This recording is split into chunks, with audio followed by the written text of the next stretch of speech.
Okay. I know you all just heard this announcement, but we like to have it included in the recording that everyone should have just received a notification that this meeting has started to be recorded. Although the meeting is hosted on YouTube, it is not available publicly or searchably on YouTube. In order to view the video after this meeting, you would want to go to our website, which is www.jeffreyspoint.org. To participate, you are welcome to show your face, have your name be displayed, and have your voice be recorded. At the same time, you are not required. You may change your name as it is displayed. You may put questions through the chat, and you may keep your camera off. We wish you to participate as you are most comfortable. My name is Margaret Farmer, and I am co-chair of the Jeffreys Point Neighborhood Association. Tyler? Hi, everyone. I'm Tyler Lane. I am the other co-chair of the Neighborhood Association. Andrew? I am Andrew Pike. I am the treasurer of JPNA. Aubrey? Aubrey, sorry. She might not be able to. She might not. We also have Aubrey Hartnett Hayes, who is our vice chair. She's just, I think, wrangling some kids at the moment, but Yes. she's also here with us. And Joanna Cook is our treasurer, and she is unfortunately not available this evening. I'm the treasurer. Oh, wait, sorry, she's secretary. I was thinking about Secretary Treasurer. secretary. So a couple of quick announcements. We had hoped to have a map to show for this one. Unfortunately, we did not receive it, but when we do receive it, we will post it online. We've been very recently notified by Massport that part of the playgrounds for the tot lot at Pierce Park will be closing. It is the splash pad and the tot lot that are located on Marginal Street in part of phase 1, which means the older tot lot and older playground will be closed at the end of this month. And the goal is to have them reopen after being fixed and refurbished by the end of May. Now, of course, the rest of the park does remain open and is accessible. And a quick reminder that there is a tot lot down at the end of Lamson Street at Porzio Park on Jeffrey Street.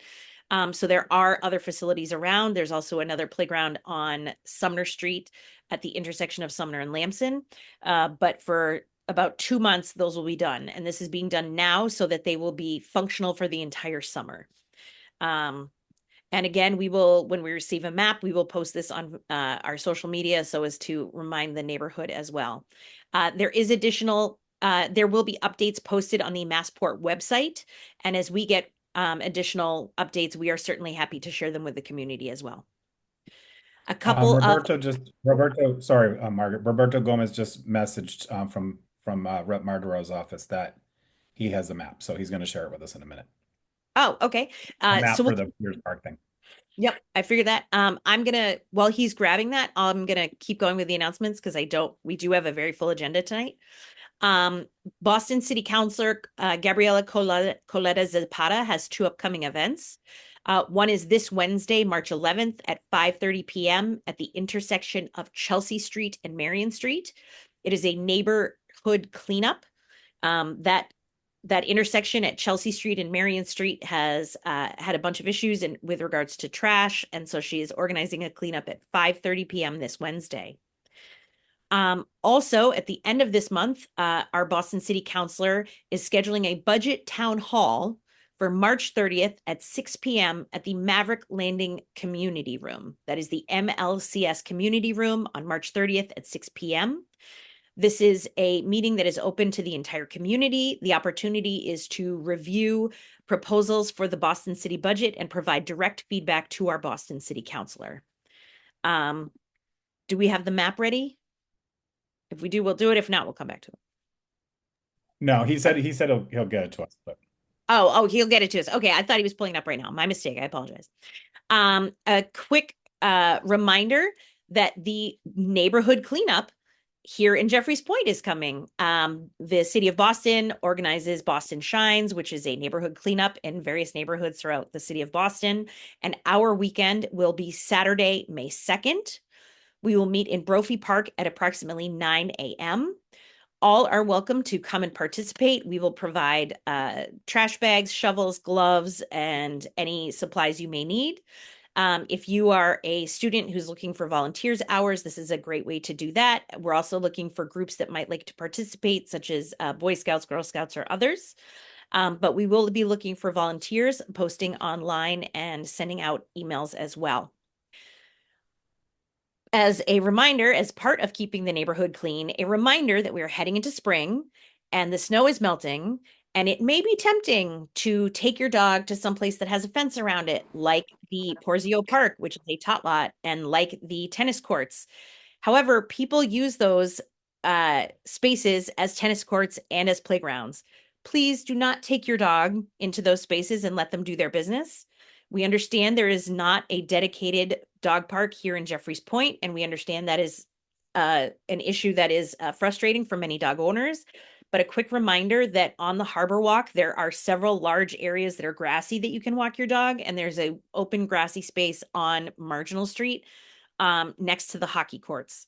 So please limit your dog to doing their business on spaces that are not going to be used by children or people playing games. We appreciate your help with that. A reminder that or an announcement that there will be a planning and zoning meeting this month at 7 p.m. on March 18th on Zoom. The project is 250 Everett Street. A reminder that although a butters meeting or planning and zoning meetings are geared towards a butters, allowing people to go into great detail about the project and ask very specific questions that they may not have the ability to do at a full monthly meeting, everyone is welcome.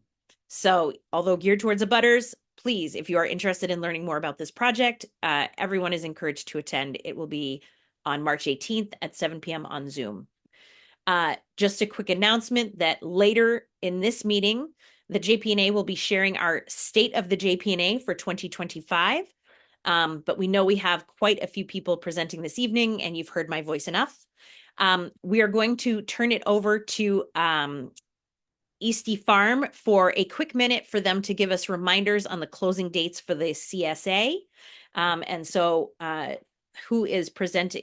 Tyler, can you remind me who's presenting? Oh, Morgan. So Morgan, Oh, Morgan. Sorry to put you on the spot, Morgan. No worries. Sorry, everyone. Just came back from a run, so please excuse my appearance. No worries. So My you've got apologies for putting you on the spot, Morgan. My bad.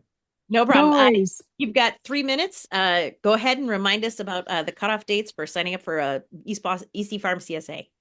Yeah, this will be super quick because I know a lot of you have heard the spiel already. But if you are interested in subscribing to our Farm Share program, it starts in late May and goes until mid-November. The deadline is May 1st, but we have discounts for an early bird market rate price at $47 a week right now. So if you're interested and you already know you want to get it, now is a good time. We also are doing bulk delivery. So if you have like a group or if you want to get your office to do it, that's another consideration too.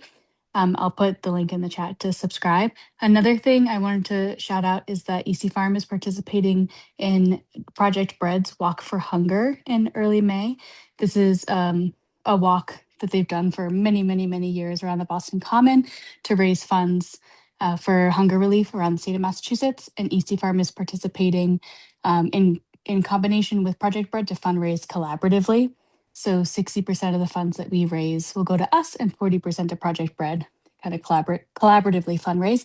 If anybody's interested in donating to the cause or better yet, walking with us, I'll send the link there too. We'd love for you to come with us. Super fun event, fun to meet people, and you get free snacks and things along the way too. Thanks so much. Thanks, Morgan. Appreciate it. Yep. Thank you so much. Sorry about that. I was on mute. Morgan, as you said, I just want to reiterate that you're going to put your contact information in the chat in case people have questions. And I know that there's a number of people here on this meeting who have had wonderful experiences with CSAs through Eastie Farm. So everyone's encouraged to participate. We are now going to turn it over to our police. I see we have Officer Curtis Mosley with us this evening, pardon me, as well as Officer Sintolo. So please feel free to take it away, and we'll be taking some notes. Hello. Hi, good evening. Yeah, we also got Officer Dave Hill with us tonight. Curtis is going to provide you with a few updates. We don't have much. I know there was a space saver issue. If anybody has any questions on that, we'll take them after Curtis is done presenting. Kurt? Have a good evening, all. I'll be quick too. We don't like Sergeant Sotolo said. We don't have much. What we do have is that on it says on March 6th, there was a call for this is actually a larceny report, which happened at 45 Meridian Street, which is a Mirancho restaurant. I guess an individual had walked in to the restaurant and stole the tips off of the counter, which was approximately $200. But further investigation of this, I guess there had been a few of these incidents that had occurred. One being on March 4th, and the officers were aware of that, but they do have a suspect in mind. But when all that information came about for that suspect, he had already made his escape good. But the detectives are actually working on it now, because now they have a name to put with the face, I should say. Then I'm going to move on Saturday, February 21st. This was just a reporter walk-in report to the front desk. Individual came in to report that somebody on Saturday, 2/21/2026 at about 4:30 p.m. Somebody had gone. I'm sorry. This was actually said. He reported it then. So February 14th, the victim walked into the police station to report that that his package had been stolen from off of his porch. But he also stated that he was advised by the neighbor that people have been stealing packages in the Jeffreys Point area and have been going down to the nearby Greenway to dispose of the packaging after opening them. This was on Sunday, February 22nd. This is another walk-in. This is a larceny report. The victim walked in to District 7 to report that their Segway electric scooter, which was valued about $400, had been stolen from the garage of their residence at 202 Maverick Street. So what the victim believes is that when she came out of the garage, that she says that on Tuesday afternoon, that the scooter was missing, but she believes that that garage is only accessible by a key fob, and that she may have left the door open. That's all I have.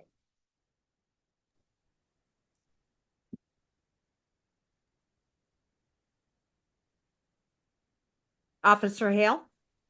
Yes. I thought Officer Santolo said you had something after. Oh, no, Officer- he was just, no. I was just listening. He's just attending the meeting tonight. Okay. We haven't seen you here before. Could you introduce yourself really quickly to the community? So if we see you around, we can say hello. Sure. I'm Officer Hale. I'm your school resource officer. I'm taking Derek Russo's place. I usually work days. I happen to be around tonight, so I jumped into the meeting. I'm sure I've been around for a while. People have seen me. I've been on patrol. I just recently came up to the community service office maybe 6 months ago. So I'm usually you usually see me in the grade schools and the high schools during the day. So your children probably know me, but you guys probably haven't seen me. And are you in schools across all of East Boston, or are you assigned to specific schools? Nope. All schools. Okay. All schools. And there are a lot of them here. That is very true. That is very true. A quick question. As we are heading into spring, it sounds like porch pirates remain an issue. Is there anything else that, as the weather is changing, is something that typically becomes an issue in spring that people can be prepared for or be aware of? I know a couple months back you mentioned that you'd had a couple instances of someone wandering into people's yards in Eagle Hill, things of that nature. Is there anything we should keep an eye out for? No, those are all sporadic. They come and they go, but I don't see the package thefts totally going away. We mentioned every meeting, the steps, the measurements we can take to prevent them. I know, I think I've said this here before.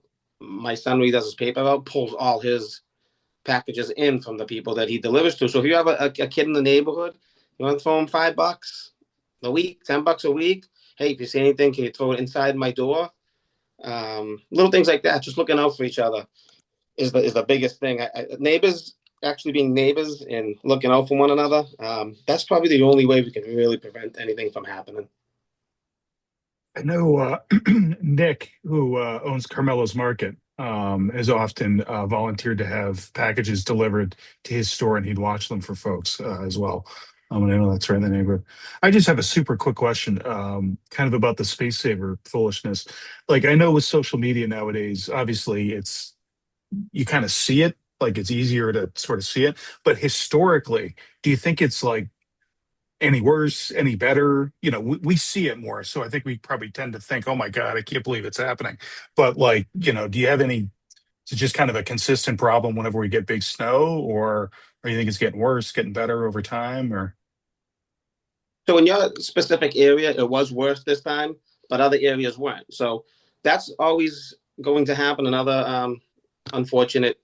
Yeah. It happened. We should never be damaging, whether you like it or not, damaging other people's property. And they will be investigated. And if we do find it, we'll be brought in front of court, you know, unfortunately.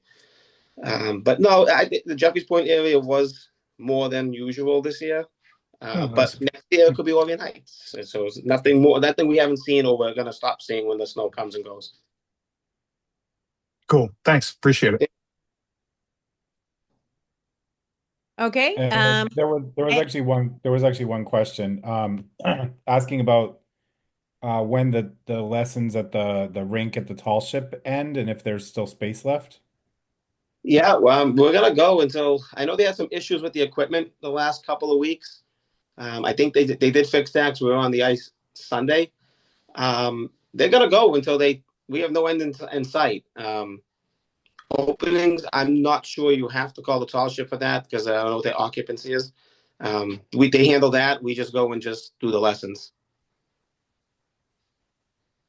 But they should be going. and can you remind people when those are? Yep, was Sunday mornings, 8:30 for young kids, and then 9:45 for adults. Okay. It's a real good time, especially with the skyline, the back skating. It's and the weather this weekend was beautiful. I had to, I almost lost a toe the first week. It was really cold, but it's nice now. Okay.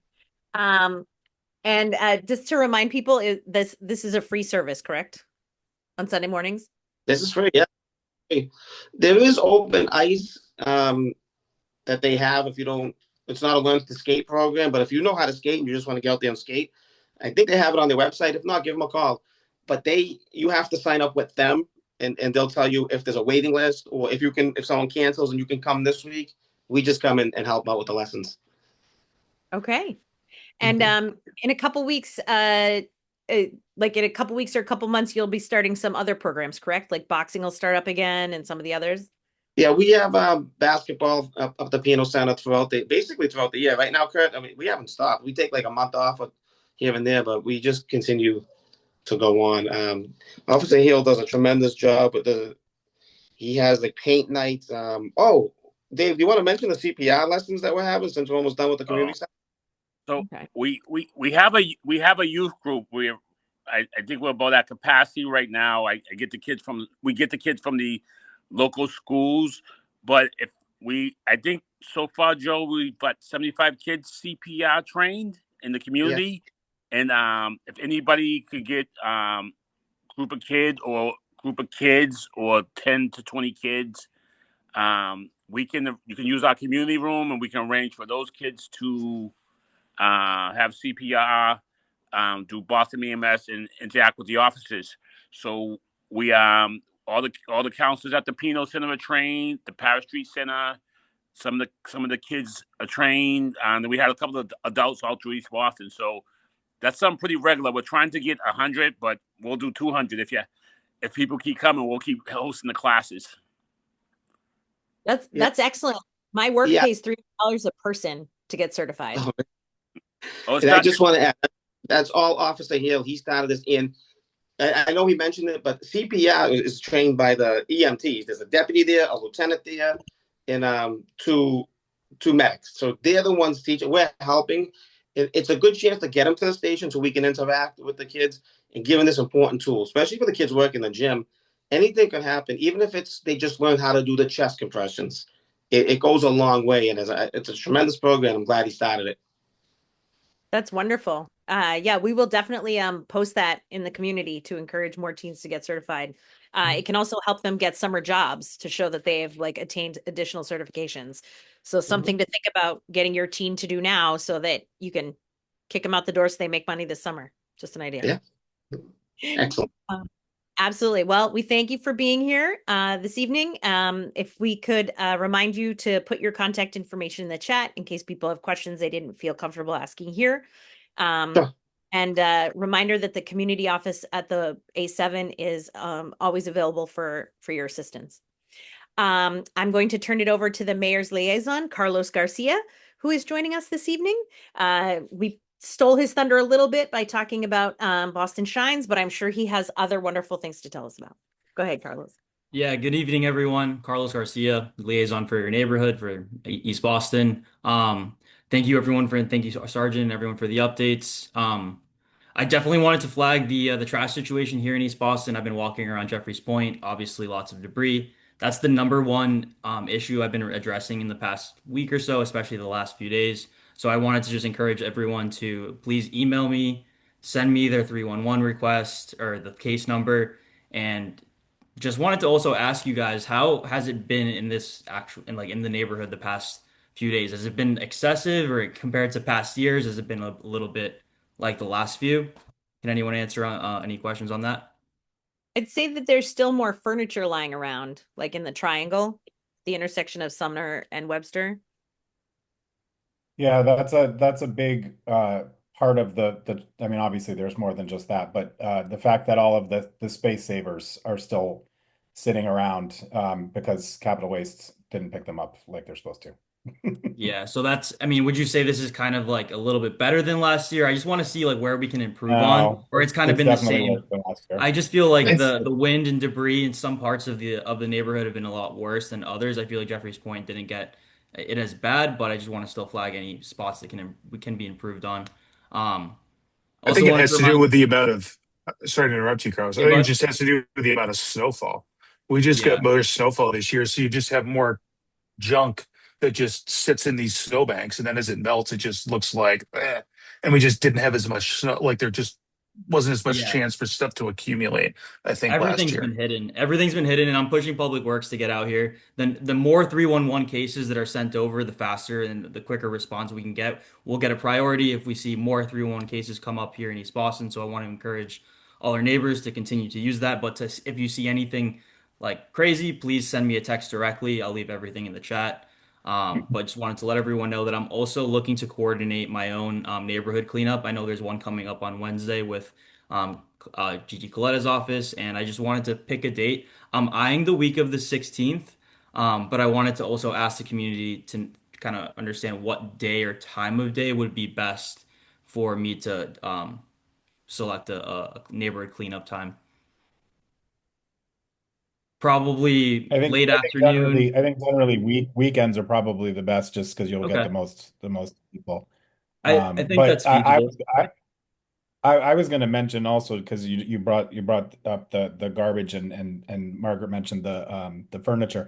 If people in the neighborhood, if when you're putting your garbage out this week, if you see space like random space savers that have been sitting there for weeks and weeks and weeks, put it with your trash so that Capital Waste will hopefully pick it up. Because if it's randomly sitting like next to your house or not with your trash, they're just blatantly not picking it up. So I think that will help a lot too. I plan to put a lot of it with my garbage this week. So I think if others can do that too, that would be helpful.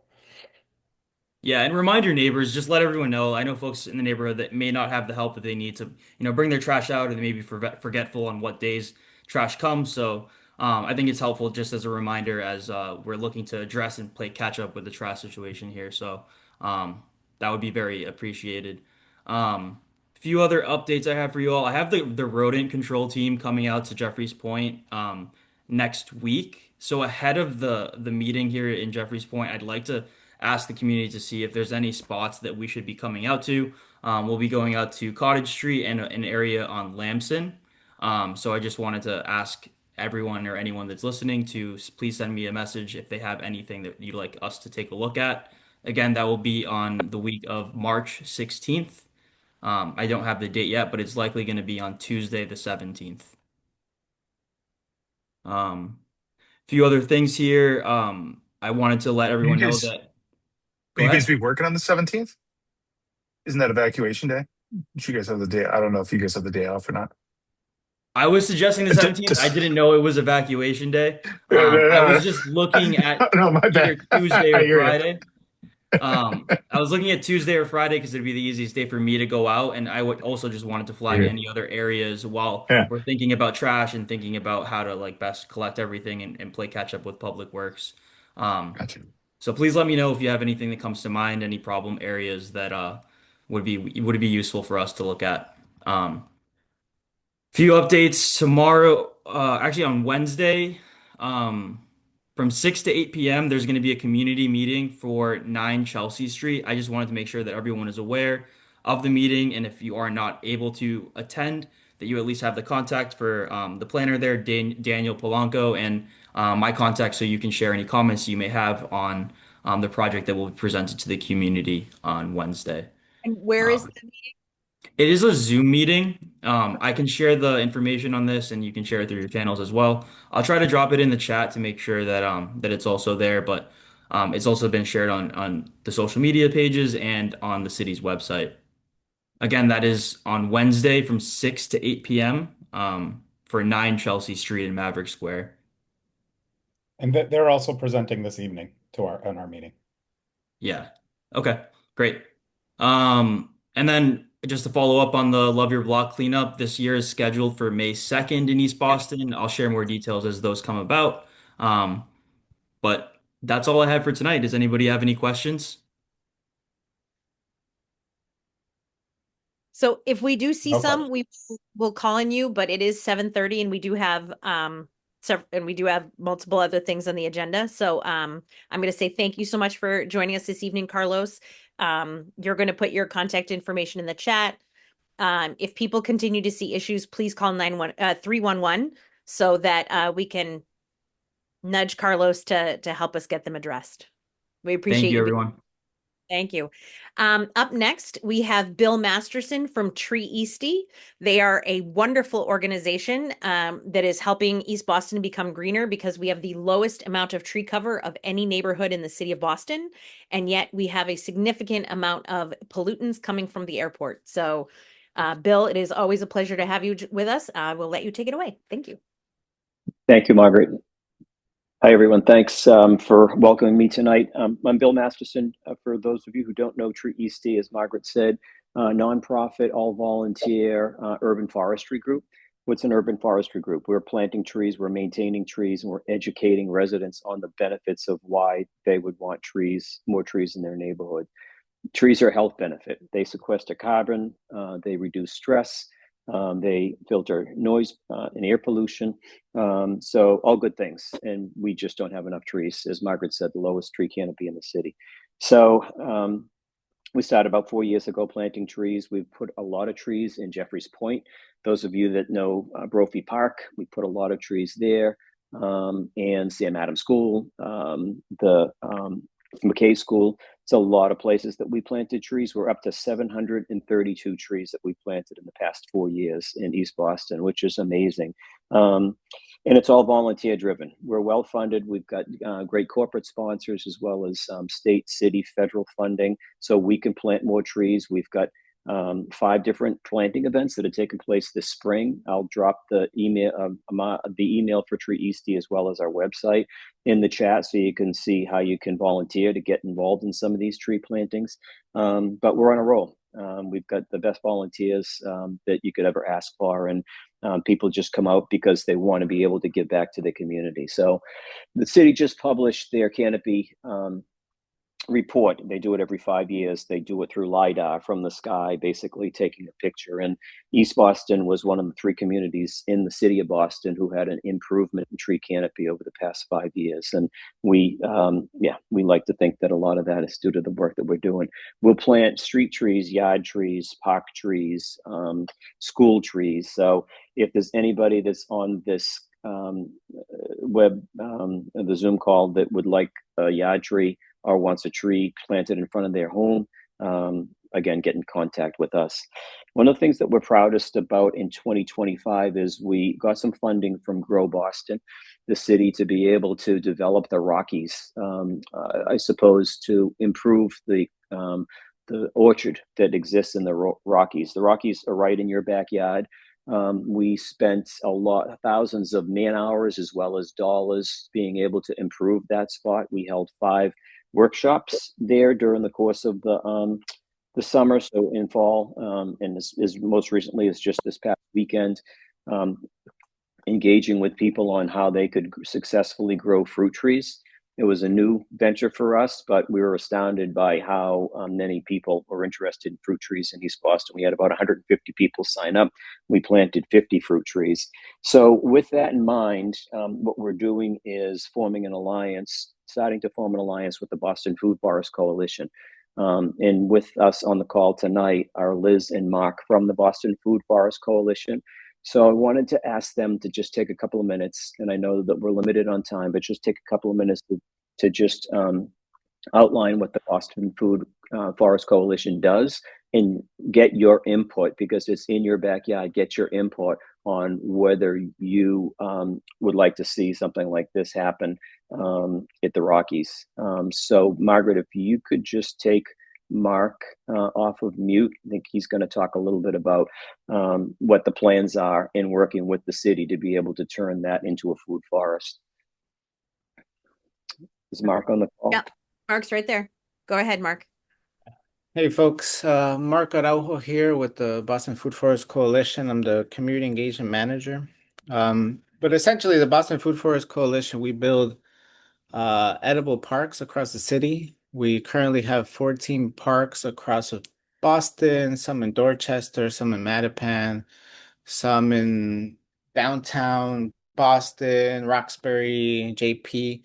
And we usually work by transforming vacant lots into these beautiful parks that have fruit trees, berry bushes, have gazebos, stages, seating for older adults and for kids in general. And we also do a ton of programming and workshops. So we'll teach folks how to manage pruning, how to manage the trees, how to take care of the sites, also how to eat a lot of the perennial fruits. So we got a lot of blueberries and sea berries and aronia. So these are like really beautiful, tons of food grows on them, really community pillars in all our neighborhoods. So me and Bill have been meeting with, we're calling it the East Boston Food Forest Committee, which is comprised of around 6 to 8 community members that are really excited about bringing a food forest to East Boston. And we took a tour of the Rockies, and we've been thinking about how can we reimagine the Rockies into a food forest. So there's already existing, fruit trees, but can we build, existing more seating area, more signage? Can we plant some more berry bushes, some more underlayers to really take advantage of that beautiful site? And there's also the opportunity right next to the community garden. There's that little bit of a overhang that could be reimagined, but sorry, Eastie's here, so it's a little loud. I'm a resident of Eastie, so let that ambulance pass really quick. We can't hear it. We're fine. We can't hear it. So you're fine. Okay, that's great. So yeah, so we've been in this basically organizing period with the East Boston Food Forest Committee, and we're thinking of, we've been talking with Parks and Rec, who is the owner of the Rockies, about how to potentially get a contract, how to get an RFP release so that Tree Eastie and the Boston Food Forest Coalition partner on this site and reimagine and essentially invite the public into a new space. A couple other things about the Boston Food Forest Coalition is that we create stewardship teams, which is essentially, teams within that half-mile radius of any food forest that's really taking care of the park, helping program the park, helping maintain the park, which means trash pickups, pruning, composting, all the things that would make the park beautiful. In addition to like hosting, some sites do barbecue, some sites really focus on eating a lot of the fruits. So we're building that up. But right now we're, looking for allies, looking for folks to support this type of new partnership that is new for us because we're usually working with the Mayor's Office of Housing and Grow Boston. So this is one of our two new collaborations with Parks and Rec. So we're looking for any types of thoughts or ideas or opportunities to hear out the community, especially abutters, etc. But Liz, if you want to add anything, Liz is the Director of Food Forest Development and Community Engagement. Hi, I'm Liz. Sorry, my camera doesn't seem to be engaged for some reason. I'm happy to be here. As Bill and Mark have said, we're working on a collaboration to expand access to the site. I've been thrilled to just begin a partnership in East Boston.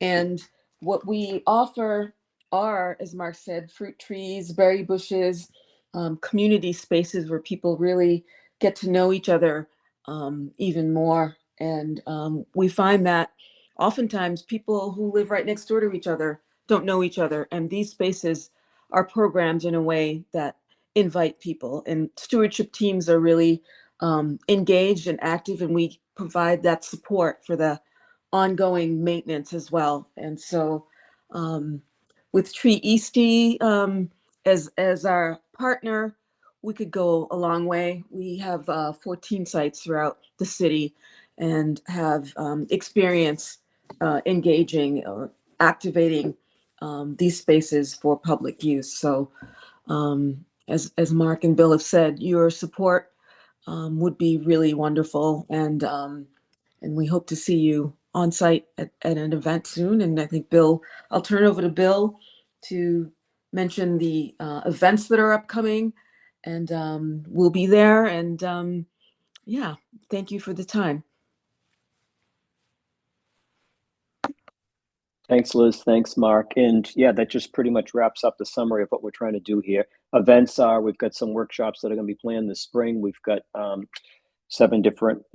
different tree planting events that are going to be taking place this spring as well. So I guess, the thing that we're looking for from this group is this is in your backyard. I think it's going to take some work with the city to be able to get them to realize that they're underutilizing the potential of the Rockies. And this group, the Food Forest Coalition, has done some amazing things in other sections of the city, but it does not have a presence in East Boston. So we're really interested in working with them to bring them to the Rockies to develop that site. So we'd be looking for the neighborhood association support for this initiative. And as we go along the process and we get the city more involved, just want to be able to make sure that the Jeffreys Point Neighborhood Association and your neighbors are supported. So I'm not looking for a vote or anything, but just want to create some awareness. And if anybody has any questions that they might want to ask or wants to get more involved, they can reach out to myself. I put the contact information in the chat that I think Andrew will publish to everybody, and or get in touch with Liz and Mark. We can provide their contact info as well. And I just wanted to plug, even though I'm not able to participate, but I just wanted to plug, like, we have a peach tree in our backyard, so not public space. Though I'd love to figure out if it fruits again, how to share that more effectively than we did last year. But Bill has so graciously offered to help us care for that better too. So it's not just public spaces. Good point. Thank you, Aubrey. We've got a lot of volunteers on this call tonight, so I'm happy that, happy you folks are spreading the love. Absolutely. And I just want to highlight something that you had said a little bit earlier, Bill, is that you can get a street tree, which is the tree that's in front of your house. You can get that through a request through the city. But to get like a tree in front of your house or in your backyard or things like that, those are things that the city won't provide. But Tree Eastie will. So, and trees can raise the value of your property. So please keep that in mind as you are thinking about interacting with Tree Eastie and how much great work they do with our community. So, Bill, if we could ask you or someone in your group to put, it sounds like you're soliciting for people to be involved in the Food Forest Coalition, if you could share your contact information in the chat, so if anybody's interested, they can get in touch with you, that would be great. Yep, I think Andrew just put it in the chat, so thank excellent. you. Okay. Yep. Sorry, mine's got like No, 6 no things open on my screen right now. So. He's quick. Yeah, excellent. I do just want to check. We had expected someone from the Friends of Constitution Beach, and the person we were expecting, I don't see, but I just want to make sure that we check and see if someone from Friends of Constitution Beach is here before we go on to the next person. Okay. So next I'm going to move on to State Rep Adrian Modero, but give me a second. I'm going to explain to people that part of the mission of the Jeffreys Point Neighborhood Association is to both liaison with our elected officials and the city to make sure we receive services, but it is also one of the things we do is we hold our elected officials accountable. We ask our elected officials, and just like we had our state senator Lydia Edwards last month, this month Adrian Modero is here. He was at our December holiday party, so we got to hang out with him and have a good time then. But this is our opportunity to ask him to report back some of the things that he has been successful in completing this past year, as well as some of his focus and goals for the upcoming year. I do encourage you to submit questions in the chat while he is presenting so that we can move into them as soon as he is finished with his presentation. So please feel free to put things in the chat. Don't hold off. And with that, I will turn it over to Adrian. Thanks so much for being here. Thank you, Margaret. Thank you for having me. Can everyone hear me? Excellent. Good evening, everyone. It is wonderful to be back at JPNA. I miss the days when I was a regular at all the Civic Association meetings, but having 2 kids under 5 years old will do that to you. So for those who don't know me, I'm Adrian Modero, your state rep here in East Boston. I want to just start off by, first of all, thanking Margaret, Tyler, Aubrey, Andrew, and Joanna, the board members of JPNA, for doing the work that they do. You may not know, but these folks spend an inordinate amount of their free time volunteering on behalf of our community. It's not just hosting these meetings. It takes a lot of work for the boards of civic associations to pull the neighborhood together and provide this service to the community. My mom, Deborah Cave, has run the Eagle Hill Civic Association for many years since I was a kid. So I've had a front row view much of my life of just how much it takes. So to the board, thank you for what you do tonight and each and every day fighting for our community. I think we could just, Tyler, are you the one managing? Yeah. Okay, perfect. Yeah, I got you. Just prompt me. Yeah, walk me through it. Perfect, Tyler. Thank you. So I like to describe the work I do as your state rep in kind of 3 main areas: constituent services, legislation, and of course the state budget. So let me dive right into constituent services. This is a pillar of what my team does each and every day. We field questions, concerns, issues from our neighbors in this community. They may be state issues, they may be city issues, they may be federal issues. Anytime you folks have challenges or concerns in the community, please don't hesitate to reach out. This is a core part of what your local government should be doing. And every year, every week, really, we're fielding many constituent cases. Lately, and really since the pandemic, we've had a lot of unemployment cases. So if you have unemployment cases, if you see potholes, if street lights out, a water fountain's not working in a park, you're having challenges with mass health. We've helped with passport renewals, with our federal partners, whatever it may be. Please never hesitate to reach out. We're always happy to help. You can go to the next slide, Tyler. Thank you. Okay. Next, I'll talk about the House budget. So the state budget is about a little over $60 billion, and each legislator's job is, of course, to advocate for important statewide priorities, but also to deliver some of the bacon back home. And I'm really proud to report that last year, FY26, I brought home a little over $3 million in the state budget to East Boston, funding a whole variety of things that I'll get into briefly. But my philosophy when my team and I tackle the budget is really rolling up our sleeves and partnering with our residents and our nonprofit, our community-based organizations to identify where the gaps may be, how we can help fill them, and how we can help partner.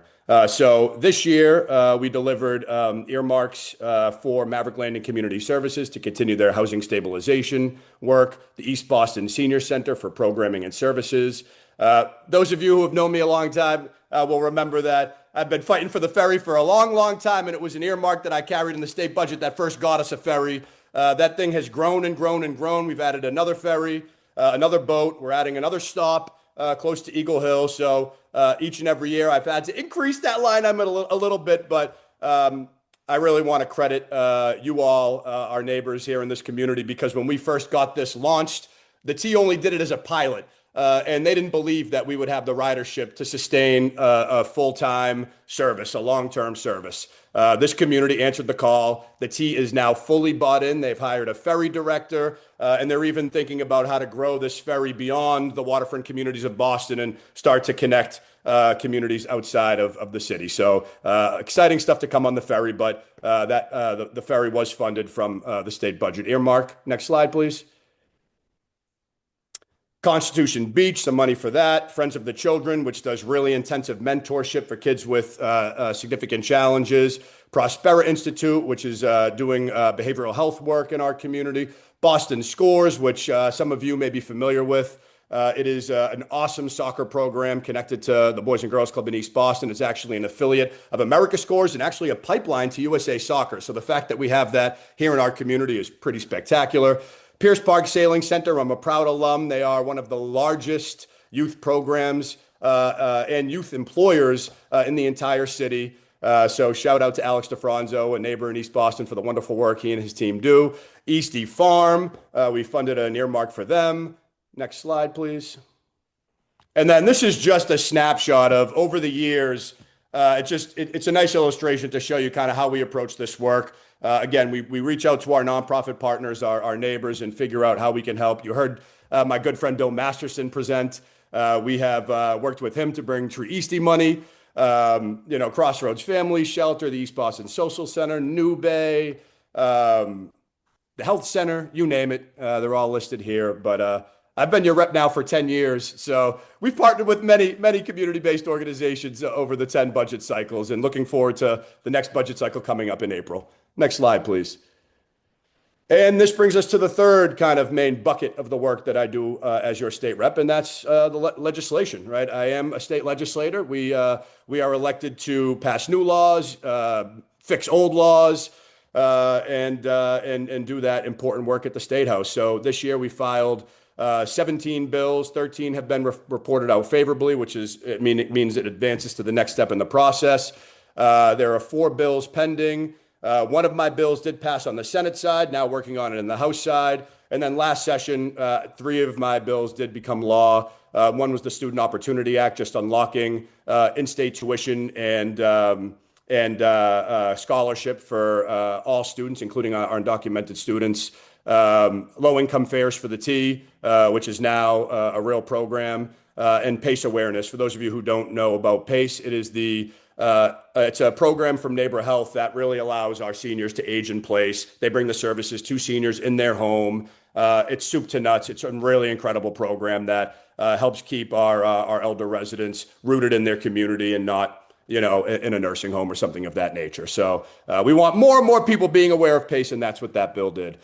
So again, similar to the budget, my philosophy around legislation is partnering with residents like you, figuring out what the state can and should be doing. And that's often how my team and I write our bills. For those of you who've known me a long time, environmental justice has always been an issue that is not only in my blood and the family that I grew up in, but also something that I've worked really hard on at the State House, holding the airport accountable. We have some consumer protection legislation, supports for seniors, immigrant protections, language access, so much more. And then beyond the bills that I filed personally, I also co-sponsored well over 141 bills, many of them brought to my attention by residents like you on this Zoom. So thank you for that. Next slide, Tyler, please.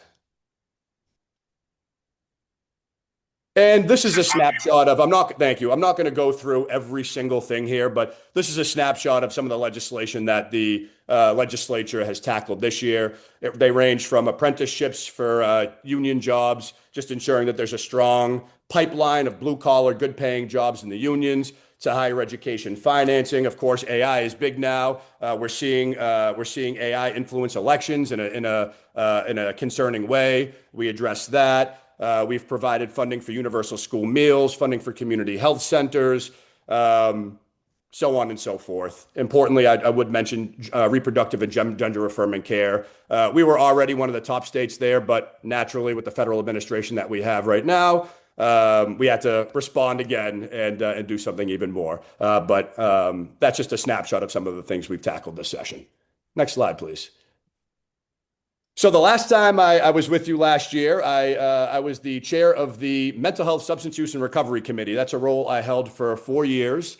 In that time, I was privileged to help pass what became the most significant reforms to mental health in about 40 years in Massachusetts, as well as a bill on substance use disorder that was really the first action the legislature took on that topic in over a decade. So now I have a new role. I am now the chair of the Revenue Committee, which is really exciting. It's a step up in the State House. But unlike focusing on issues of behavioral health, the Committee on Revenue deals with all issues of state taxation. So certainly a little more dry, but very, very important. And it's a much bigger undertaking. The Committee on Mental Health, Substance Use, and Recovery had about 130 bills under our purview. The Revenue Committee has over 500 bills, under our purview. So part of the role of being a committee chair is I have to host public hearings for each and every one of those bills to ensure that you all and everyone across the Commonwealth has an opportunity to weigh in and testify on those bills. To date, we've conducted 17 public hearings. We've reported out 130 House bills. Still have quite a number left to tackle, but they range from statewide tax policy proposals to targeted home rule petitions, and it's really been an incredible learning experience. Next slide, please. And I would just add on the revenue piece, you all may remember when Trump passed the One Big Beautiful Bill, so-called. That triggered over 100 changes to the federal tax code, including here in Massachusetts. Each and every state legislature is going through a process now of amending our state tax code to try to figure out what to do with the new federal tax code changes. So really, that's been my job as the chair of revenue. And for the past few months, my team and I have been diving in deep to figure out just how we need to alter our state tax code in order to respond to those changes from the One Big Beautiful Bill. Now we're shifting to district updates. Thank you, Tyler. Again, I'm not going to go through everything here, but just a few highlights.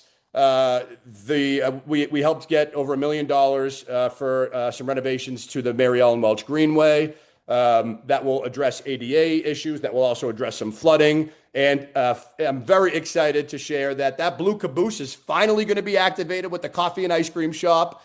A neighbor of yours, actually a couple of neighbors of yours, Troy, Liz, and Christian, all who live in the Jeffreys Point area, will be operating that Blue Caboose. So stay tuned. Hopefully, as the weather gets nice, I'm actually in a polo tonight, which is I had to whip these out today. But as the weather gets nice, hopefully we'll be able to meet up at the Blue Caboose and have an ice cream and a cappuccino.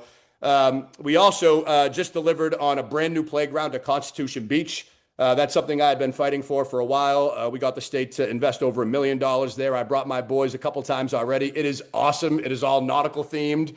So go check it out. It's very cool. And on the topic of the beach, we have 2 state properties, 2 DCR properties in East Boston, Belle Isle Marsh and Constitution Beach. So I'm constantly working to try to improve those 2 spaces because they're under the state's purview. And this year, we've had DCR do a bunch of infrastructure updates at Constitution Beach. They fixed a bunch of the masonry, sidewalk repairs. They've taken out dead trees with Bill Masterson's partnership, planted new trees, foot baths, showers. Everything is getting updated, and we're getting a new playground. So certainly still a lot more work to do. I helped Cindy Baxter create this Friends of Constitution Beach in the hopes that it's a natural partnership for the community and the elected officials like me to work together and to hold DCR and the state accountable on our public spaces.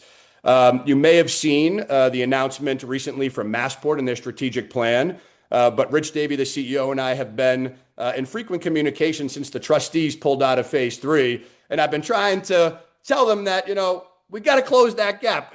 We have these 2 beautiful waterfront parks, but there's an eyesore jutting out into the water.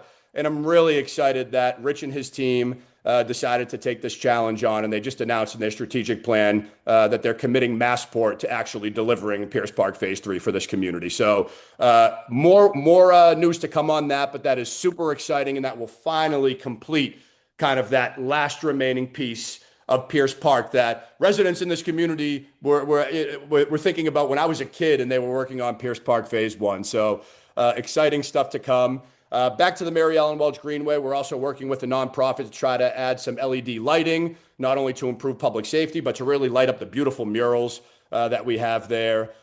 We've gotten a few $1 million from the state to try to shore up our seawalls and make us a little less vulnerable when it comes to sea level rise and climate change. And the last thing I'll mention is the last bullet point, the air quality monitoring. You've all heard me talk about this for many, many years.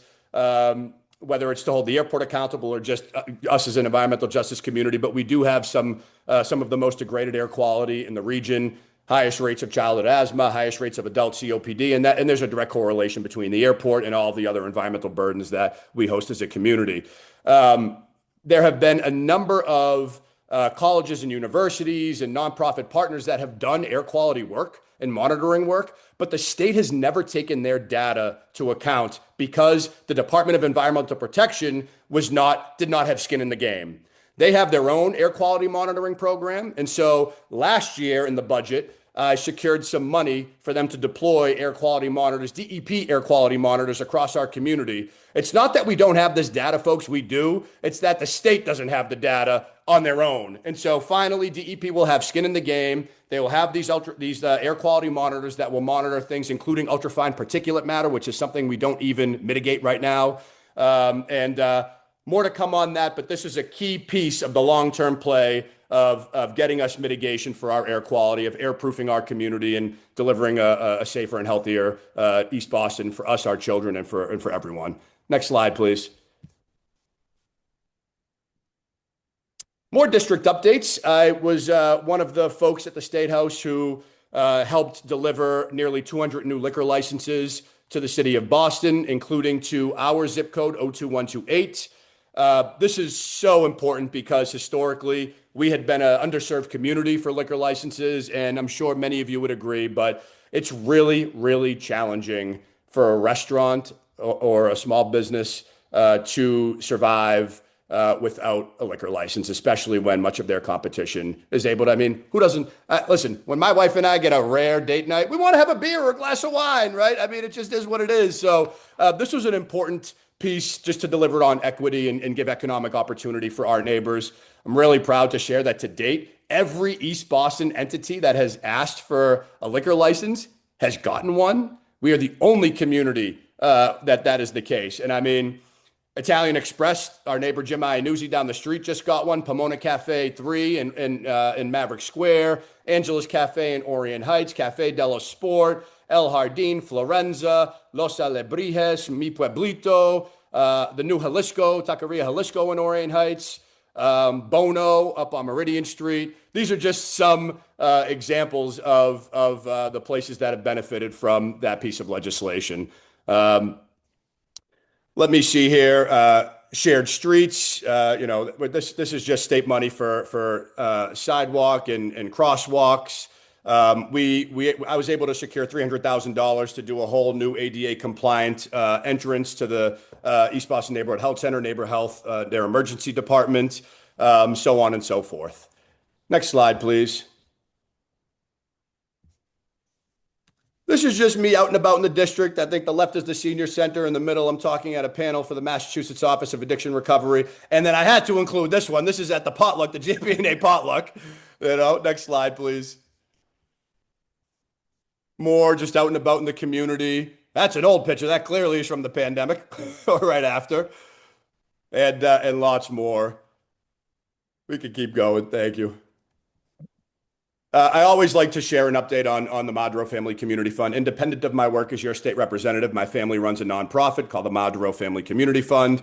It really hosts two big events throughout the year. The first is a Thanksgiving Day dinner, and the second is Eastie's Elves, which is a big holiday toy drive. This year, I'm proud to report that we passed out over 540 turkeys in advance of Thanksgiving. And on Thanksgiving, with the help of countless volunteers, some of which are on this call right now, we got out over 850 meals, fully cooked meals, appetizer, dessert, the whole kit and caboodle to neighbors, to our neighbors in this community.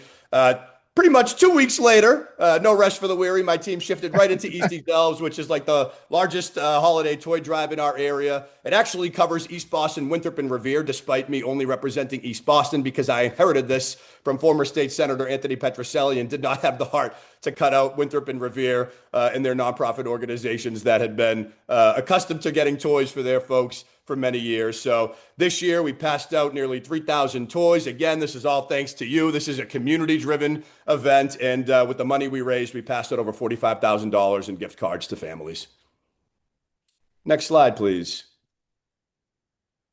The favorite thing for me to update you all on, my family, my little guy Nico, my older son Mateo, my beautiful wife Ariel. Mateo is thriving at the Bradley School. He is in K1. He loves it.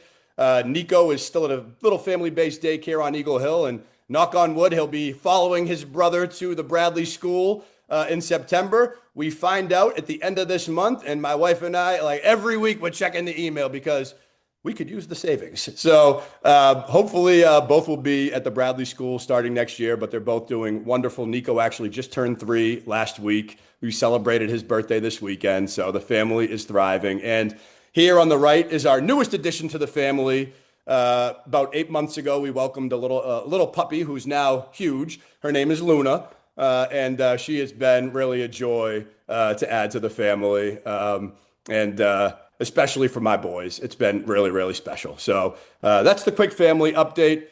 And I believe we have another slide. I didn't realize this was in there. Thank you. Thank you to my team for adding that. I am having a Pints and Politics this Friday.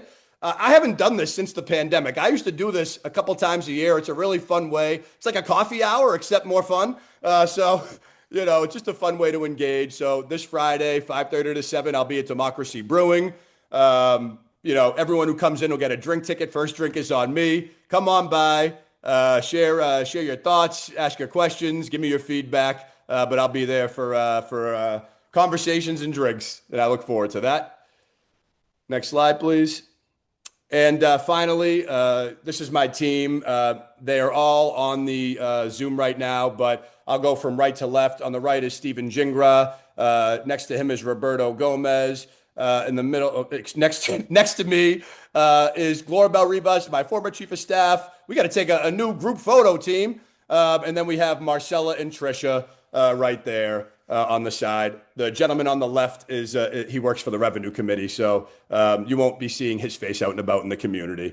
But please never, ever hesitate to reach out to me or to any of my team. You know, we're always here to help however we can. And with that, thank you again for having me, and I'll open it up to some questions. All right. I have a question for myself, actually. The ferry, you mentioned the ferry. Have they are they going to make it so that we can pay easier? Yes. With That is credit cards that technology stuff? is in the works. And yes, that is incredibly frustrating. And I think some of the challenges that we're seeing, Andrew, with the ferry are the fact that the team never thought that we could really make this work, right? And so now here we are where the T and the state are actually bought in, but they never caught up with the technology. They need handheld Charlie card readers for the ferry. Those are in the works, and hopefully, I don't think it'll be ready for this ferry season, but hopefully by next ferry season, we'll be ready to go on that. On the ferry, we will see expanded hours this year, and we will also see expanded season of service. That was part of the budget funding that I got. And then the third piece that's attached to that funding, when my mom was a kid and we had the original East Boston Ferry, the ferry actually launched from behind Shaw's. There is an old ferry terminal that is now falling, a pier that's falling into the water.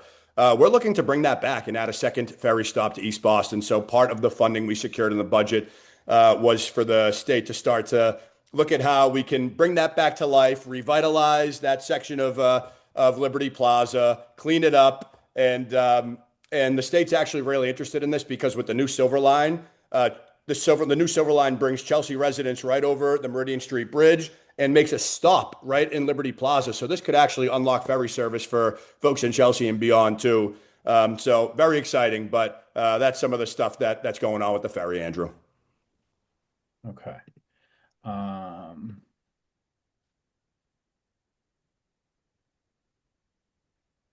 Sorry, I'm going to come back to that one because I'm Well, not sure. Andrew's looking at that. Just thank you for the work with the ferry. That is such a, for those of us who sometimes, you have to take the blue line when that inevitably isn't running as smoothly as it should. It's a godsend for us, at least here in Jeffrey's Point, to be able to have the ferry as sort of a second option. Or first option if that works out for you. But it's an awesome way to get across the harbor. Thank you. Please keep using it. And there'll be, we're working on there should be a stop at the seaport. There's going to be a stop in Charlestown. Really, the whole goal is to knit every waterfront community in the Inner Harbor together, and then we can start branching out. We're already in talks with the state about what something going up the Mystic River to Chelsea might look like. In Everett, the casino over in Everett is interested in funding some of this. So, I mean, the future is really exciting in terms of where water transportation can go. And thank you all for helping to make this possible. Please keep riding the ferry. All righty. We have this question is, can you please address what actions or bills the State House is working on to protect or insulate the state against potential funding loss from the federal government? So that's really that's a great question. Thank you for asking it. And that's really a question centered in the Revenue Committee where where I'm the chair. So the first thing I would say is we're still trying to get a grasp on what the full impact is.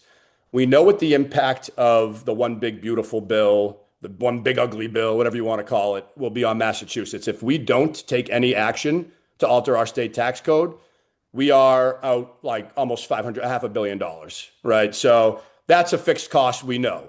The other costs we still need to figure out, frankly, are some pillars of our economy in the Commonwealth have really been gutted, and especially when you think of research and technology, healthcare, clean and green technologies. The state made an enormous play in wind energy, for example.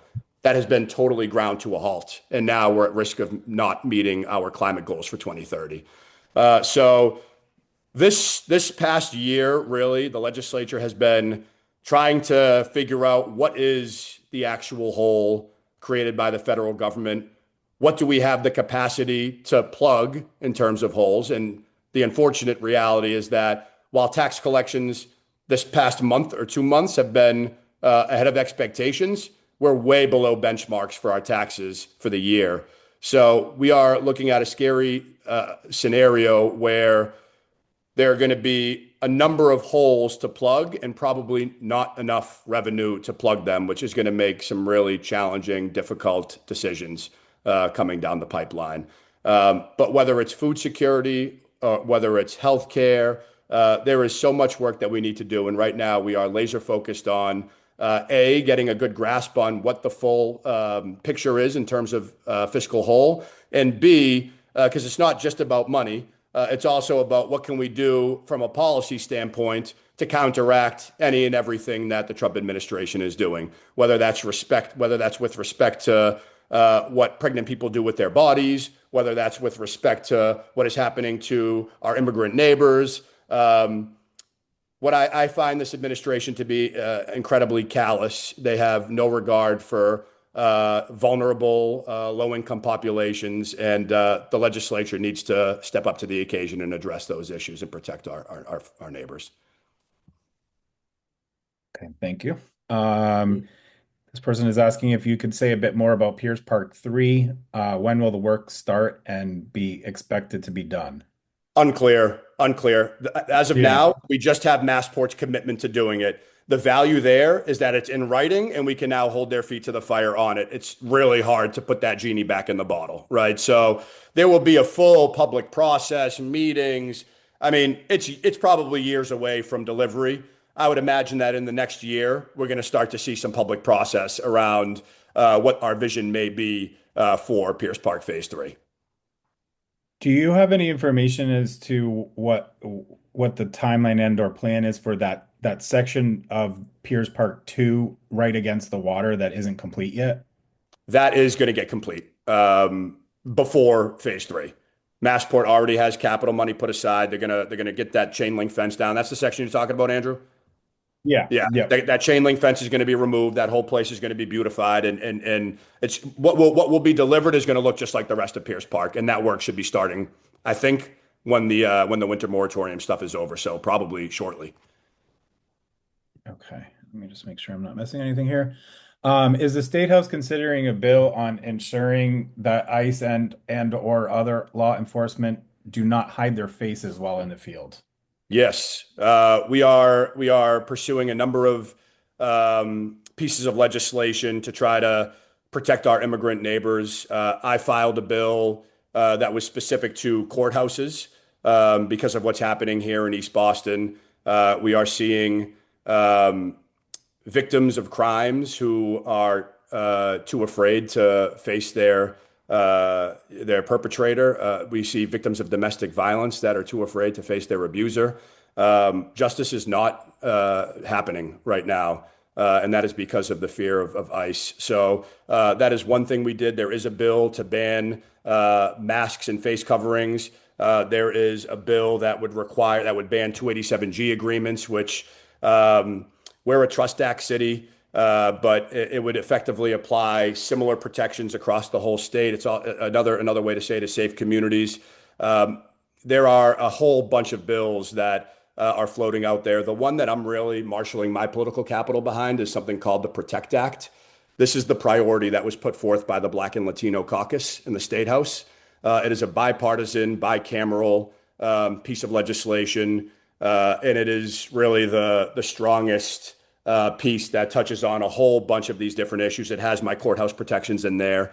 And I'm really hopeful that will get over the finish line this session because our community needs it. And we are a frontline community when it comes to these impacts. Sadly, there's not a day that ICE is not in East Boston or around East Boston. And I often tell my colleagues who don't see what we see in East Boston that in my community, in our community, it's almost like the pandemic never stopped for some, right? They're not now. Folks aren't leaving their house out of fear of sickness. They're not leaving their house out of fear of they may not be able to return home, right? And it's the case that family members are just disappearing. Kids aren't going to school. People aren't going to work. People aren't frequenting our small businesses. It is wreaking havoc on our community, and the State House needs to respond. Thank you. I believe that this is referring to your, I forget what you call it, pints and something at Democracy Brewing. Is that a 21 plus event or Yeah. is that open to all? I'm pretty sure Democracy Brewing is 21 plus at that time. Yeah, that's what I wasn't sure of. But Okay. if basically whatever rule Democracy has, I mean, I won't give a drink ticket to someone under 21, but whatever a parent decides to do is a parent's choice. I'm just kidding. I would defer to the rules of Democracy Brewing. I would imagine that at that time on a Friday night, it probably is 21 plus. But if they do allow, kids in, anyone is welcome. For those of you who know me, my kids often tag along at all my events, so I'm very liberal when it comes to kids at events. Mm-hmm. Okay, I think that I have got all of them. Awesome. Well, if you permit me, I have two quick things. First of all, I as you may have heard, I am running for re-election. I will be on the ballot September and November. This job has been an absolute dream come true. I really hope to continue serving as your state representative. So my team and I will be going around with nomination papers. If you see us out and about the community, signing a nomination paper merely just allows my name to get back on the ballot. It is not a vote or an endorsement. I hope to earn your vote by the time September comes. And lastly, is Sam McGillis on the Zoom? Yep, I'm on. All right, Sam. Well, many of you probably know Sam as our famous shoveling hero, our neighbor extraordinaire. I first caught wind of Sam from some social media posts where I learned that he was taking time from his personal life to get out there with the shovel and try to help the community. And I thought that was really awesome. So Sam and I since then had a chance to connect. And Sam, just wanted to say thank you for your efforts. And actually I know this is odd to do over Zoom, and I'm going to try to get this thing in the camera, but rest assured, Sam, I will get this to you physically. But this year, nope, it's not going to work. Totally out of focus. All right. This here is a citation from the Massachusetts House of Representatives, Sam, and I'll just read it in my very official voice. Be it hereby known to all that the Massachusetts House of Representatives offers its sincerest congratulations to Sam McGillis in recognition of your generous efforts shoveling parking spaces throughout East Boston and your steadfast commitment to supporting and uplifting your neighbors through simple acts of kindness. It is dated today, the 9th of March, signed by the Speaker of the House and by me as your state rep. Sam, just a little token of appreciation. You're an awesome neighbor. Thank you for seeing a problem and not just complaining about it, but actually rolling up your sleeves and doing something about it. So I commend you for your efforts. And please know that this is just one small token as a way to say thank you for what you've done. Yeah, appreciate the kind words, and yeah, love the neighborhood and doing my part where I can. Hey, and you got a good workout, to boot. So I do want to say it got more internet famous than I ever thought it was, and I did turn down the New York Times for an interview. I stayed local to the Boston Globe. I did turn down the New York Times. Well, thank you again for doing that, Sam. Just want to make sure, is there any more questions before we wrap this up? No more questions. Thank you so much. Well, thank you all so very much for having me. Thank you for your patience. I know I just threw a lot at you. And a special thank you to the board members once again for providing this service for our community month in and month out. Take care, everyone. See you soon. Thank you. Thank you for being here. Thanks, Adrian. Thank you. I do have a question for the board. We had planned to do the state of the JP&A. However, given that it is 8:20 and we do have on our agenda the 9 Chelsea Street. What are people's feelings of? I mean, we could potentially run through the state of the JP&A in like just a couple minutes, but that means we're starting 9 Chelsea after. I think we could just post it online and talk about it next month. Yeah, I agree. I agree. Okay, And if anything, next month. So. Yeah, we do have actually someone who's on this call has actually already committed to showing up next week, which is our gentleman from ISD. So with that being said, thank you for that agreement, everyone. In that case, we are going to turn it over to 9 Chelsea Street. 9 Chelsea Street is, of course, the large hole at the corner of Maverick Street and Chelsea. This development started a number of years ago. It was started by another organization that proposed a 2-story, mostly commercial space. And my understanding is now that proposal has dramatically changed. A quick reminder that it was announced earlier that there is a community meeting that's coming up on Wednesday. So this is not your only opportunity to interact with this project, but it is certainly a great place to start. So thank you very much. And I am not sure who is starting, so I will let you take it away. Thank you. Thank you, Margaret. Thanks again for having us on. Good to see everyone again. My name's Jeff Drago. I'm a zoning and permitting attorney for those of you who do not know me. And if we're able to share the screen, Dominic Capola from my office, who's on, will pull that up. As he does that, great. Thanks, Tom. If you can make that a little bit larger, I don't know if there's a bigger size than that if possible, but if not, we'll start going anyway. So again, thanks for having us, and we're going to try to be as brief as possible. I know it's been a late night. With me, I have Ender Sarake, who's on the call. He is part of the development team. He is with D&D Homes. They are the folks that purchased the property from the prior developer. Those of you who remember, who are familiar with the site, this borders Chelsea Street, Maverick Street, and Bremen Street years ago. This was the old funeral home, the Rapino Funeral Home. That building was raised. A commercial 3-story project was approved a number of years ago. For whatever reason, whether I think part of it was financing, that project was not able to move forward. That was strictly a commercial only project. D&D Homes, who is a developer throughout Boston and surrounding communities. You can stay on that slide for a minute, Dom, you don't have to leave. Came up with a proposal to have a mixed use component. And that's what we're going to go over tonight in this informational meeting. And what you're looking at is the rendering, which shows that proposed project with residential on the above stories. This is a 6-story building, and then commercial and amenity space on the ground level to keep some element, given that this is in a very prominent commercial district. And so with me tonight, I have John Williams. John from DMS Design is the architect who you'll hear from. Dominic is with my office. And then we also have Mitch Fishman, who's part of the Article 80 team. This project, just for reference, is going through the Article 80 large project review process, given its size. This particular 2 separate lots combined is almost 19,000 square feet, 18,802 square feet. So large parcels that are involved. This whole area, as many of you may know, was upzoned during Plan East Boston. This area allows for up to 7 stories. We're only proposing 6. And this is MU, so a mixed use 7, which means 7 stories. Mixed use type of proposal is allowed within this area.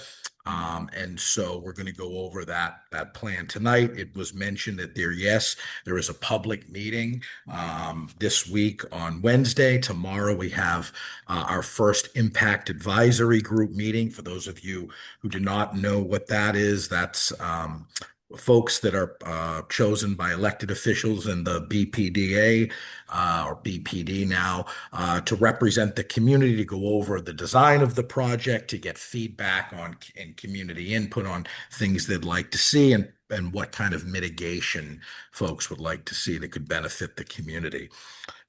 So with that, if we can go to the next slide, please.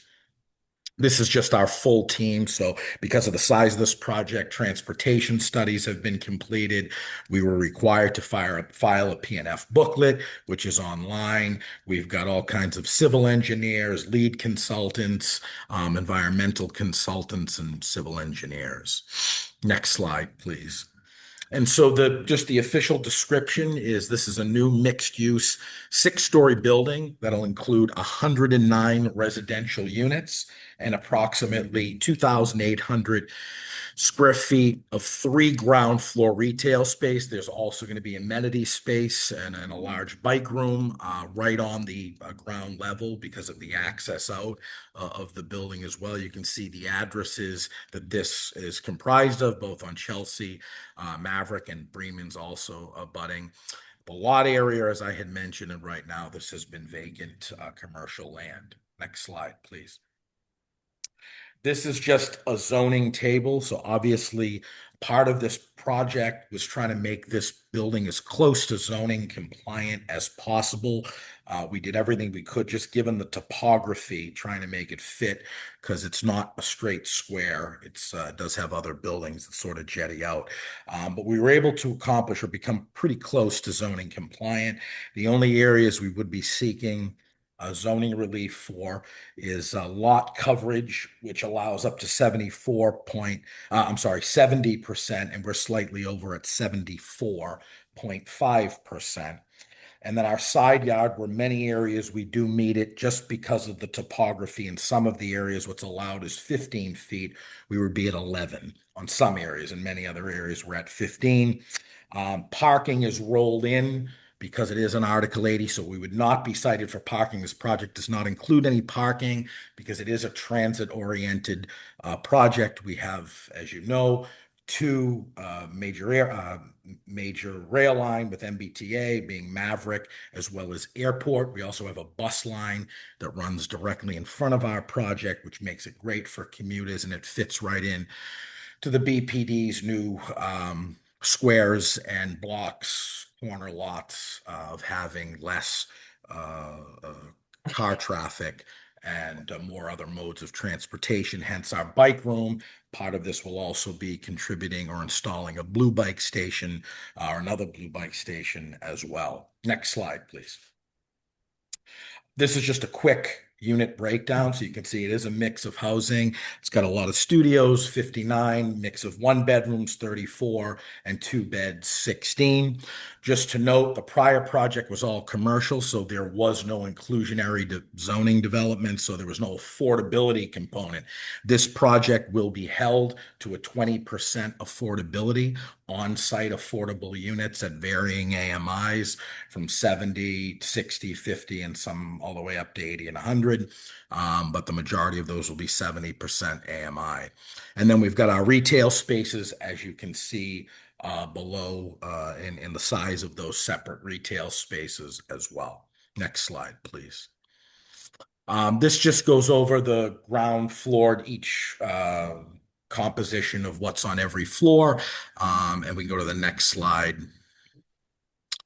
And then just in terms of community process, so we don't determine our own process. That's determined by the BPD and the mayor's office. We had to meet with, or we wanted to meet and were required to meet with the civic association was Maverick Central that had the jurisdiction.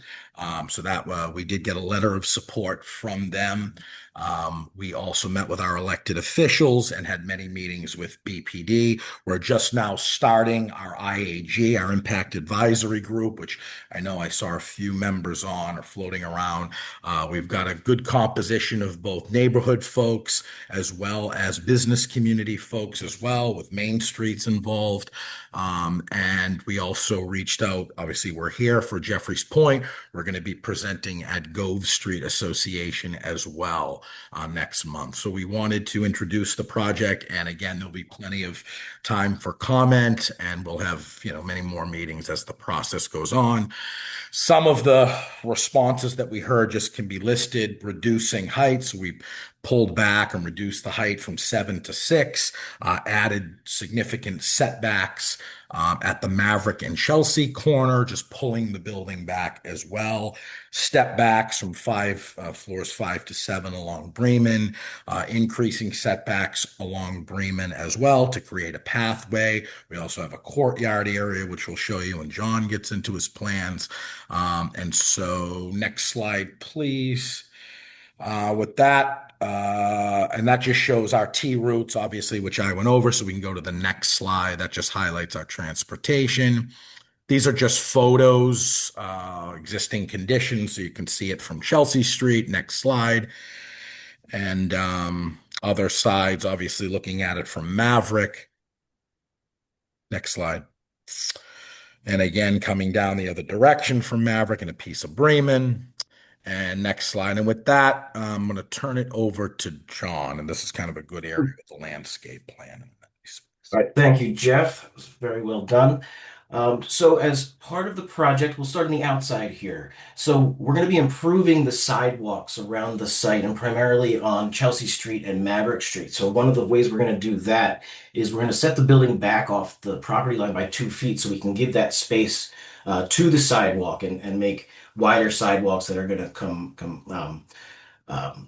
they're going to meet the complete streets of Boston and those requirements. We're going to add a few street trees, and we're also going to be infilling some of the existing curb cuts that are just obsolete and no longer needed to create that better buffer between the sidewalk and the street and make it a safer sidewalk overall. On the upper right side, you can see that we kind of set our building back up on Chelsea Street, 15 feet from the side, and that creates a little landscaped area that we're going to have related to the retail space that's right in that portion of the site there. In the center, Jeff had just mentioned that we have an at-grade amenity space, and that's tied to Maverick Street by a by a path between Maverick Street and the amenity space. And we do that by also setting back our building a little bit to create that avenue through. And then what we're also showing here is up on the roof. We're showing a very a large roof deck area that's going to have some landscaping. It's going to have some green roof, some grilling areas, potentially some pergolas. And then as we get to some more renderings, we'll be able to see great views from up there as well. Next slide, please. And this gets into some of our materiality. A lot of what we're going to be using is going to be permeable surfaces, so we get drainage and the water doesn't run off and it's going to go into the soils. We have a large amount of visitor bike spaces that are sprinkled around the new sidewalks. The widened sidewalks are something that allow for that. Next slide, please.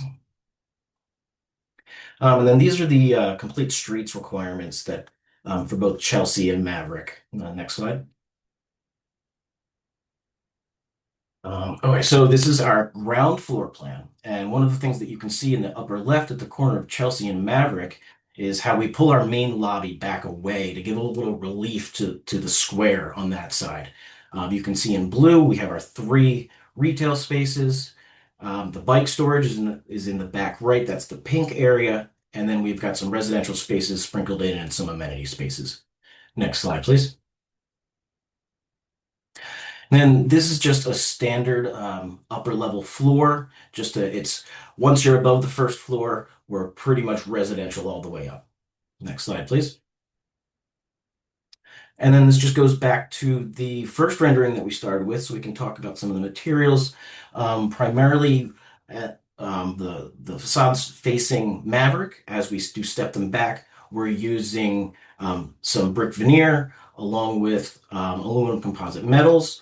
And then you've got some corrugated metals and some cementitious paneling going around on the upper floors. Next slide, please. This is just a view from Chelsea Street. And you can see where we did step the building back to create that exterior space just to the left of the retail there on the ground floor and all the way up. Next slide, please. This is the view from back on Bremen Street. Next slide. And as I was mentioning, this is up on the roof deck with the great views of Boston, and then getting some green roof and some grill areas and just some outdoor seating areas. And I believe, yep, and then that would be it for now. We tried to condense the presentation because we have a much larger one for the, that includes shadows and transportations and all of that. But for the purposes of time, we just wanted to show you the important aspects and then answer any questions. Okay, so I'll ask this question first because the rest of them are all the same question. What happened to the historic clock that was in front of the funeral home? Will it have a place in this new development? So yeah, that's a great point. So one of the first things we heard when we were discussing the proposal, especially from Councilor Coletta's office, was that, are you going to commit to restoring this? So the clock is stored. I don't know who's got it, but the city or someone has it. And we were asked to, by different members of the community, to commit to that. And we said we would. We were actually interested if Landmarks Commission, because it's historic, had any information about the preservation of it or the history. We haven't gotten anything back yet, but to answer your question, yes, open and willing to commit to keep the preservation of the clock or help with the preservation of the clock as part of our mitigation. Okay, the 4 other people in this question was actually, this comment was actually from myself as well. I think it's extremely disappointing that this huge project has such a small portion of ground floor retail, especially since the original project was supposed to be all retail and commercial, which our neighborhood desperately needs. One person commented, and I think this is an interesting comment, why not go up 7 stories and have a more meaningful first floor commercial space? So again, you have to balance, and part of the issue with the original project was that it was all commercial and had difficulty getting financed, and commercial space right now isn't always easy to find anchor tenants. So one thing we looked at was obviously breaking up retail spaces. So smaller spaces are generally easier. We also heard comments as we went through thus far through the process was that would like more walkable or neighborhood type spaces, not large sort of retail type spaces, but we also heard the opposite. So we're getting, again, we're just coming out to the community, so we're getting sort of mixed reviews on what folks want to see. The other point is we do have to allot for or account for other areas on the ground floor. Because of the water table, we can't really go down. It's prohibited. So we have to be careful of what we put on the first floor. So we've got retail. We are required or we're asked to have some open space, of which we have the courtyard and the landscape, which does take up some space. We have amenity space, which we can also look at potentially adjusting or making changes to. But primarily the first floor is comprised of retail. And the rent or the units above make it a marketable building and make it a project that can actually get financed and move forward to fruition. So we have heard different comments back about the retail or the type of commercial activity. So we are open and actively looking at alternatives too. And so obviously we have an IAG that's going to weigh in on that. There's members of the business community as well that we're interested in hearing. And then we also have to comply with things like a bike room, which the BPDA has requirements of, I believe it's, John, is it 2 spots per 2 bike bicycles? It's 1 per unit and then 5% visitor. Right. And then there's some retail requirements too. Right. So on our first floor, we have a big area to house this bike room that we're required to have on that floor. We can't put it up on an upper level. And then we've got some amenity space, and then we've got outdoor space. So we're trying to balance everything. But obviously, we know that's you do have units on that level. It looks like, according to your, we do too. We have a few units as well. I mean, that's something that could be moved. Right, but they're not large units, so they're smaller units, but we can look at it certainly. And again, this is our first time kind of coming out and hearing comments and meeting with the IAG, and obviously this project is a ways away from getting board approval, and that's why we're here to hear comments. So, yeah. Well, all of the comments, with the exception of the clock, have been about the retail space, just so you know. And so there's been five people that have commented that there's not enough retail. Hold on, there is some more coming in here in 1 second. With a development like this, an incredible amount of items will be delivered, DoorDash, Amazon, etc.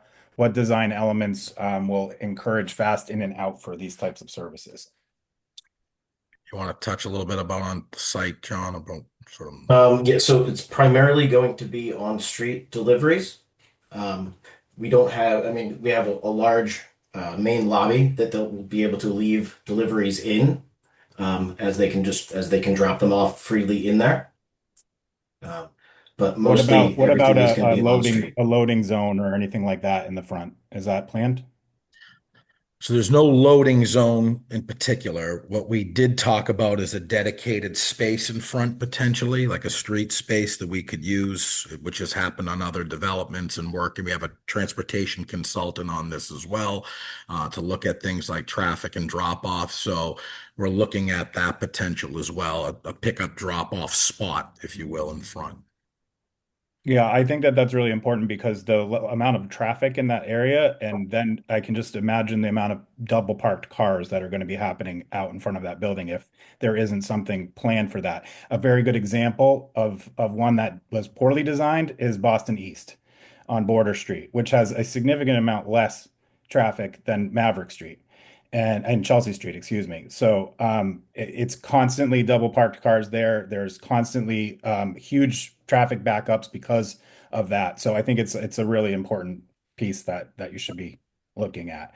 I'd like to second that. There are major issues on Maverick Street in front of the development where the old Swish and Swash was, because they are a significant number of units. It's a commensurate size, and there are double and triple parking on Maverick Street because there's no way for cars to there's no cut in, there's no pull in, that there's like 10 or 15 minutes for DoorDash, for Peapod, for Amazon. I'm guessing that you're going to want market rate on a significant number of these units, and that means that these people are going to have to get things delivered because they're not going to have a car to get it themselves. Sure. And what percentage of this will sorry, be affordable housing? Sorry, and then I'll shut up. no, that's what I was going to say. Go ahead. Oh, the question she asked was, what percentage is going to be affordable housing? Do you have that percentage? 20%. 20%. Okay. Correct. Yep. And then I wanted to ask, what's the reasoning behind the amount of studios? It's just so again, smaller units right now are just marketable. It's easier to rent them across the city. So, and we're dealing. I would have to disagree with you. As a realtor in this neighborhood, it's extremely difficult to rent studios. Extremely. It's been very difficult to rent things like 3 bedrooms, 2 bedroom, 2 baths have been really hard lately across the city. That's interesting because I find the exact opposite in my business. So, and I'm in the business as well, and we find the exact opposite. So it really is a marketing. Okay. They have to weigh that. So historically, it's been a little bit easier with studios and 1 bedrooms. Not to say that the makeup couldn't change, but that was the mindset behind it. Again, right now, it's a significant amount. I mean, it's like 60 studios. Correct. And, but we tried to mix it in, and there's plenty of areas that have 3 bedrooms. There's plenty of other developments that have 2s. Just given its location, it was marketable. We looked at it, or the development team looked at it from a marketing standpoint. They'll continue to monitor that, but that was the reasoning behind it, marketability. Okay. Let's see. Is it, I'm assuming that this is an elevator building, correct? Correct. Yes. Yep. And there's also, I think we showed the rooftop as well, the green rooftop. Okay. And then the part of that question was, what percentage of the units will be accessible? John, do you have that? Yeah, I believe 9 units in this building are accessible. And part 6 of group 2 and 3 hard of hearing. And part of that is, so part of our scoping session is meeting with the Disabilities Commission as well. So and we have to work all of that through them, their guidelines on that. And I know you probably addressed this, but could you just give us the total number of units and the total number of beds so that people can walk away with that information in hand? Sure. Can we pull this? Do you want us to pull this so they can see it? I guess if you want, we can go right up to the slideshow and we can pull up the.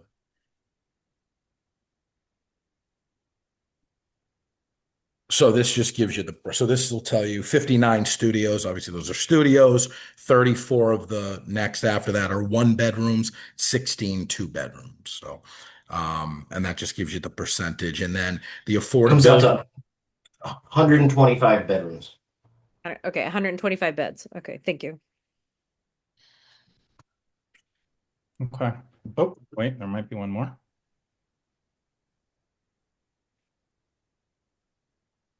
This question was already asked. But it's another person asking why not go up 7 stories instead of 6 and have more 1 and 2 bedrooms as opposed to so many studios.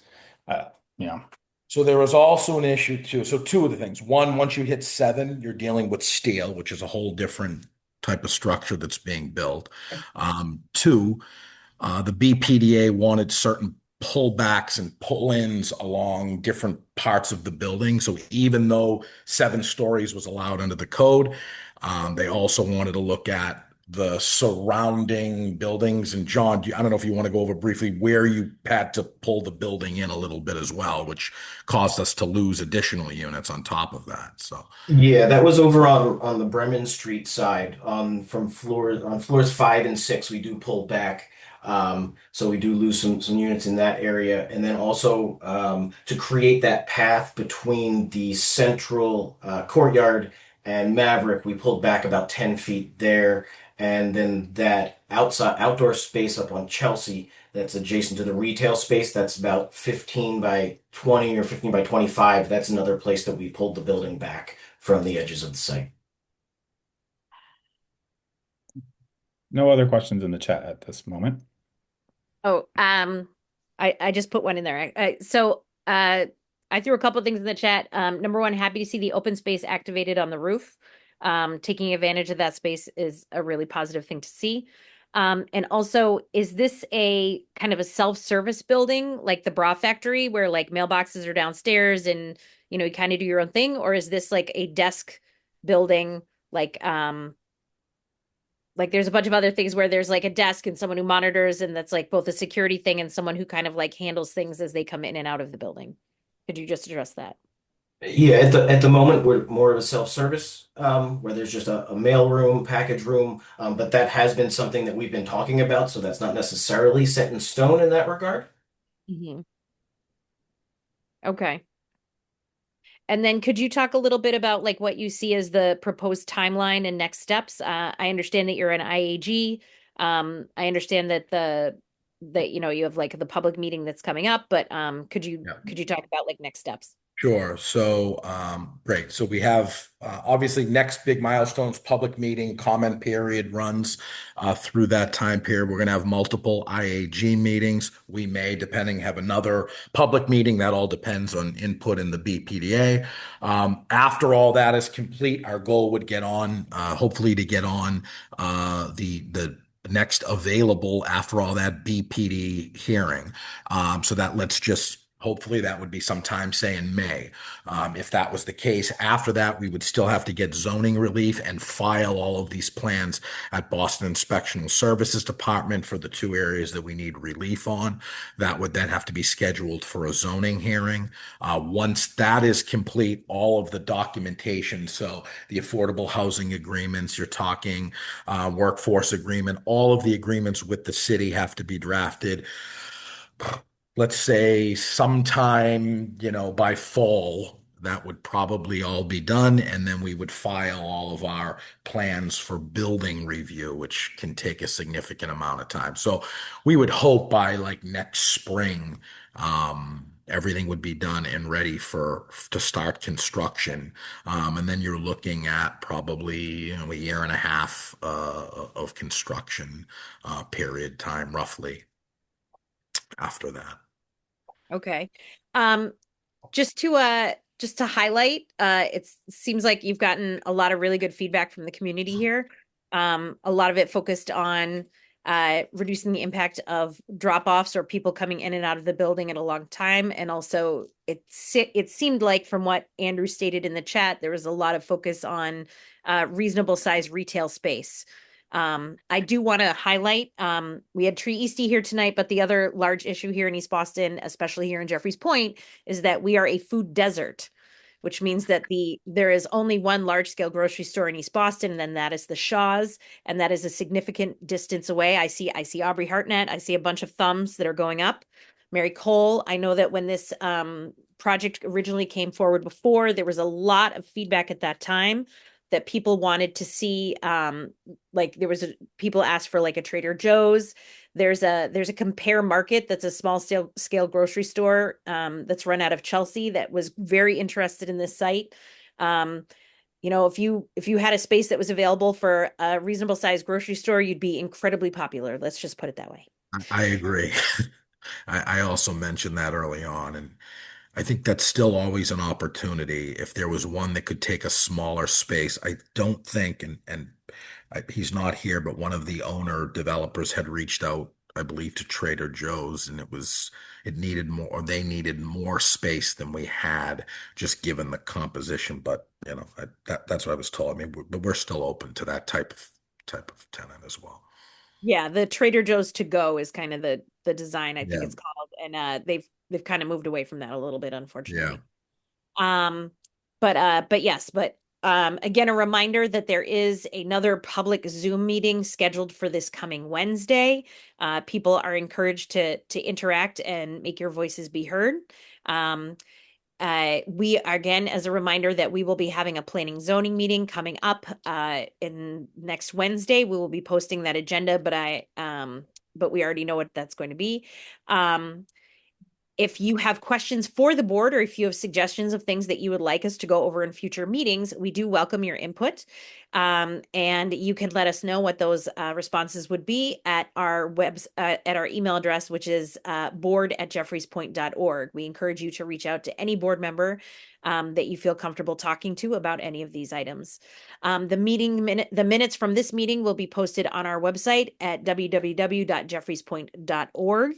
As well as the copy of the recording. Our next meeting will be held on Monday, April 13th at 7 p.m. And it will be just as exciting, if not more, than this meeting. We'd like to thank everyone for your patience. We do not like to go beyond our scheduled time of 7 to 8:30, and we did go over this evening, but we do appreciate the entire team that presented 9 Chelsea Street for being transparent and sharing as much as you can. And we will share the information that you have given us on our websites as well. Thank you very much, everyone, for being here. I hope you enjoyed the wonderful weather today, and hold on to your hats because it's going to be 70 tomorrow and then 50 by the end of the week. Thank you so much and have a good night. Thank you. Thanks, everyone. Have a good night. Thank you.